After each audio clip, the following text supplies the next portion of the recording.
Hey YouTube, Logan with Hideaway Homestead here. Coming to you after our vacation. I'm having a little walk around here around my parents' place where we're staying right now. Not on the 9-acre property where our homestead's at. Well, I guess really you could say we're kind of dually homesteading two properties right now. Well, I guess really on one property we're just squatters, and then the other one we're homesteading. So, yeah, coming to you after 3 days of no videos.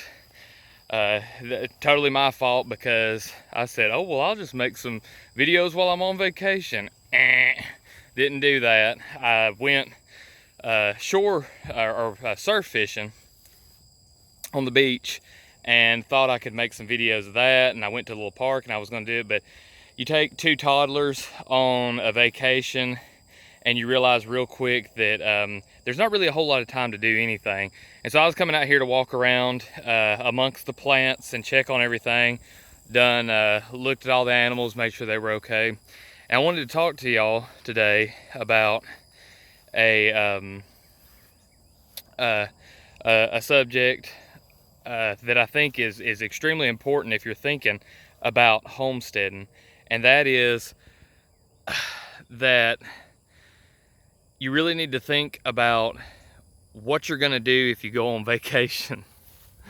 So if you're wanting to be a homesteader, I'm not saying that you can't take a vacation. Obviously we did, and it was great. We were gone for 4 days, went and stayed with some good friends, and had a great time. It was extremely taxing though. I mean, we are tired. It seems like you get off a vacation, it's like, golly, I should have just worked. But it was a great time. It was nice. We went down to Daytona Beach, and the thing that I had with the homestead is I have, animals, so they've got to be fed and watered.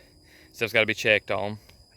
And so luckily, since we are squatting on mom and dad's, I was able to get dad just to help me out and check on all the animals and make sure everything was okay. So I had him to help me out. That's something you really need to consider if you're going to have animals on a homestead. Especially, you really need to have somebody who can watch your property. I'm all for automation. I think that you can make your animal systems to where if you wanted to, you could walk off and leave for a week and all the animals would have plenty of food and plenty of water. But you also have to take in consideration that things happen. And there's the old saying, I mean, just look at this here. The weeds grow fastest when you're not looking at them. And all of our plants are growing like crazy. Let me show you my mulberries here while we're on the subject. They're growing really well. And I like the lighting here. This video is kind of crap on visuals because where I've been walking around, the sun's been blurring it. But yes, maybe I'll just hang out here and finish it up. But they've been growing, and little weeds. I think this is a sunflower just came up in here amongst the mulberries. And they grow fastest when you're not looking at them. Stuff happens when you're not around. Prime example. While we were down at Daytona, I think it was on Sunday, I got a call from my dad, and hadn't heard anything from him. Everything seemed to be going well with the rabbits, and he said, hey, I've got an issue. And I asked him, I said, what is it? He said one of the mama rabbits is eating her babies.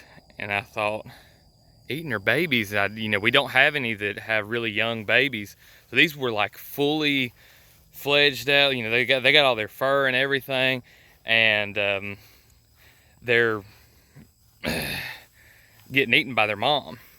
Now, had he not have noticed, or I wouldn't have had anybody to watch, and I just had a hopper full of feed in there, then I would have lost all of the babies. Luckily, there were still 2 left, and he was able.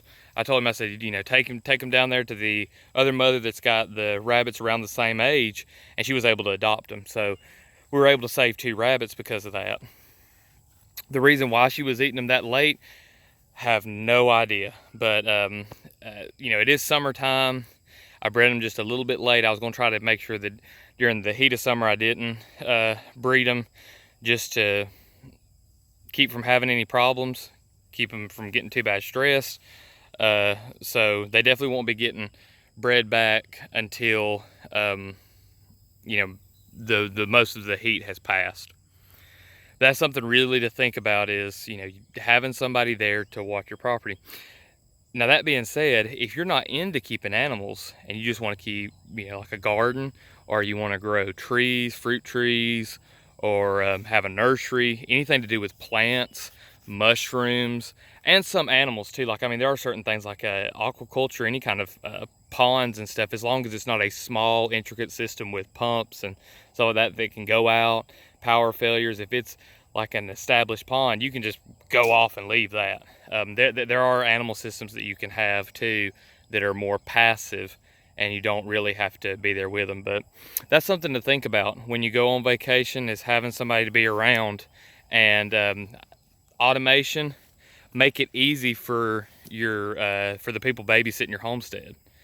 My goal is to eventually have it to where everything that needs to be done can be automatic, and it's literally just, okay, the person who comes and looks will be there for 5 minutes. They go around, like maybe with all the rabbits, and just tap their little waters to make sure that none of the pipes are clogged, and maybe throw feed in the hoppers, or if I've got enough tree hay by then, you just throw in the tree hay that's already set out for them. Open up gates to certain areas, and then they're done and they can leave. So that's the goal, is making it easy on the people, and compensating them in whatever way you see fit, whether it's you're in a community and it's favors, or you pay somebody, or you know, pay a kid, teenager, a responsible one, if those still exist. I'm just kidding, they do. I know several. But yeah, something to think about. If you're gonna homestead, animals will tie you down to your property. So it's wonderful, I love having them, but we can't just, you know, go and be like, oh, we're just, you know, gonna go and take a week off. We can, but we've got to set up everything for people to watch them, and for everything to go smoothly. So I thought this would be a good video to talk about, and I thought that the visual would be better. I'm a walker and a talker, so sorry if it looks like crap. I know that the lighting keeps changing, and I have become addicted to these sunglasses. These are polarized sunglasses. I've never used them before. People always said, oh, you got to use them, and I bought them specifically because I wanted to be able to see in the water better when I was fishing.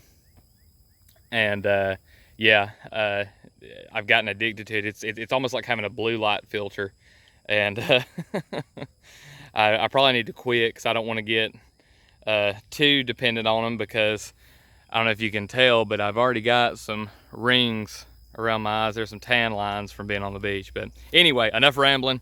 Thanks for watching this video. I hope it helped. Hope it put some perspective on what you're getting into when you homestead, and maybe things you hadn't thought of with, you know, having somebody watch your animals, or keep up with your garden. Another thing might be is just to have a YouTube channel, and you know, make it private, but give them the link, and have it to where you show everything that you do, if it's an extensive process. But anyway, again, thanks for watching. Leave a like on this video if it was helpful. Subscribe to the channel for more. I drop a video every day, except for when I go on vacation. That will change. I'll make them ahead of time. And we'll see y'all in the next one.